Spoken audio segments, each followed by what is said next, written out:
Hey everyone, welcome back. Grand Slam coming up in Hungary, so we'll go through all the weight categories and have a look at the top judoka for each category. These are a couple of my picks who are going to be on the top of the table. Also, let me know in the comments who are your picks. I'm always interested to see what you guys think as well. So first up, Nozadze, under 60. Nozadze had a great result recently at Tbilisi. There's also Chikvemiani from Georgia who is competing as well, but I feel like Nozadze has superseded him as the top Georgian in this weight class, and Chikvemiani might be on the way down. There's also Yang, who always uses his newaza to just incredible abilities, always finds himself at the top of the podium, and interestingly, Nozadze and Yang have fought before. They both got a wazari against each other, but Yang ended up winning with shidos. So I hope that rematch happens. It would be amazing to see. Right, next up, under 66, and Abe Hifumi making his return after about a year away. Hasn't competed on the international scene since the Olympic Games, so he will be donning that golden back patch. And I have a feeling he's not going to pull a Nagase and lose on his first time out wearing that golden back patch. I think Abe Hifumi is probably going to storm through most of the competition, to be quite honest. There are two judoka that I think might be able to give Abe some problems, but I don't think they'll get through him. Margavelashvili, he's one of them. Obviously they had a contest a while ago, and Abe ending the contest with this huge Ippon. But you never know. Experience is experience. Margavelashvili might game plan well, and there are always upsets in judo, and that could be one of the biggest. So Margavelashvili, we'll see how he does at under 66. And there's also Shumailov. So unlike Margavelashvili, Abe and Shumailov haven't competed against each other. And Shumailov is an awkward judoka, not traditional at all, and he's just monstrously strong. So there are some problems there for Abe. That's a difficult problem to solve. But it's Abe Hifumi. I think he's going to take it. I think he's going to take gold for sure. Under 73 now, and another legend of the game, Shavdat Tuashvili, just on fire recently. People just don't know what to do with him. I don't know if it's his stamina or his gripping strategies, maybe it's his strength, but you'd be a fool to bet against him, and Ono Shohei is not competing, so who else is going to take him out? I'm not too sure.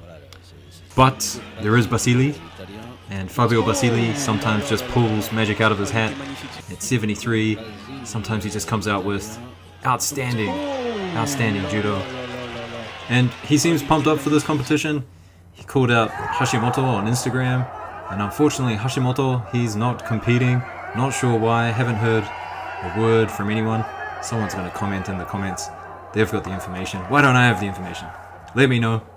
So Shavdat Tuashvili vs Basili, definitely an interesting matchup at 73. 81 now, and 81 is full of just such talent. It's incredible. So first is Schmidt. Schmidt from Brazil is just this newaza assassin. He's gone through a lot of high-level talent, and definitely an up-and-comer, one to watch out for. There's also Cass, and who doesn't know Cass? World champion. Someone also who's really good at mixing tachiwaza in with newaza. But actually, Schmidt has a win over Cass, and I'm sure Cass will be looking to get that one back because he is such a competitor. There's also Malai, another top-level judoka at 81. Not quite sure how to describe his judo. I guess it's kind of a mix of Greco-Roman, but he mixes in this ashiwaza with his big throws and kataguruma really well. Really interesting judoka to watch and learn from. Next is Fujiwara, and Fujiwara is someone obviously does well in the Japanese scene, competing against Nagase, but I feel like it's taken him some time to just kind of learn the game and how it's played on the international scene. So he's been a bit smarter with his strategies, how he plays the Shido game, how he looks aggressive even when he's not able to throw people. And I think he really found this out when he got his win at the Grand Slam of Paris earlier this year. So it'll be interesting to see Fujiwara if he's developing more. Nagase obviously lost recently. Is Nagase over the hill? If Fujiwara wins here, that kind of sets him up for Paris quite well. So we'll be definitely keeping an eye on Fujiwara and seeing if he manages to take gold. And last but not least, at 81, Chochi. I think Chochi needs a mention. He's a great judoka. Always manages to end up somewhere on the podium. Maybe not gold. This could be his time though. He's definitely showing great progress and taking out lots of great people as well. So under 90s, we've got Becca. And I feel like I mention Becca every time he competes in a tournament, and he's yet to get gold, even though he's just got all the skills, all the ability in the world, all the experience. So I'm really hoping Becca gets gold this time.